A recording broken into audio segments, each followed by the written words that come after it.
less than a year ago, actually, you guys played one of the bigger shows ever at our Blues Fest, which is one of our biggest festivals around. I know you guys play a ton of shows all over the place, but you guys had something like 30,000 people there in just a massive time.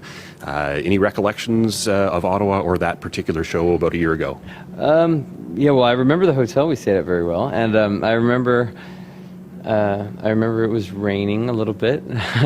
But yeah, I think that was probably so early in this run that, if I remember correctly, it was late July, right? So we were still in this, I think that was in this couple week span where we were in Europe and we were in Russia, and we went from Kiev to Moscow to Scotland to maybe here to Japan and Korea, back here to Lollapalooza. So we did 3 Canadian festivals around that time.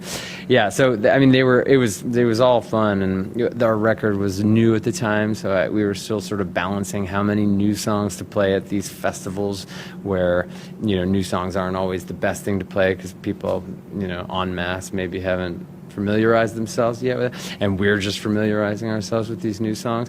The crowds, I think, are just warm and welcoming. I mean, maybe it's my not being from this country, but I always think that when the band travels to a foreign country, even though we're very close, and I think even our keyboard player Nate's parents are here tonight, and some of our crew, big guys that live in northern New York, or their families are all here because it's so close. I think there's a bit of a kind of communal feeling, like we've gone somewhere, and as a whole, the audience kind of reacts together differently than, maybe an audience at home. You've been with the Chili Peppers a lot longer than perhaps the casual fan is aware of. You've had a much longer relationship with the band than just the 2 albums. Can you kind of fill in a little bit of the story? When I was 17 or so, I started playing with a guy called Bob Forrest.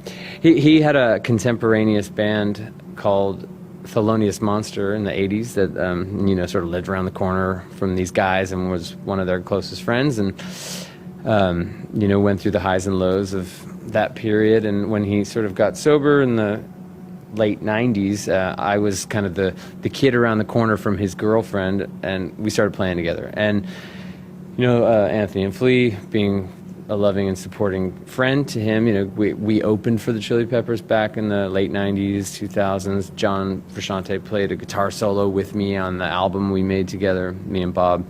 It was called The Bicycle Thief. So, we opened for them a lot that year, 2000. So I've sort of known this touring world and these people, a lot of the people are still here, for a long time.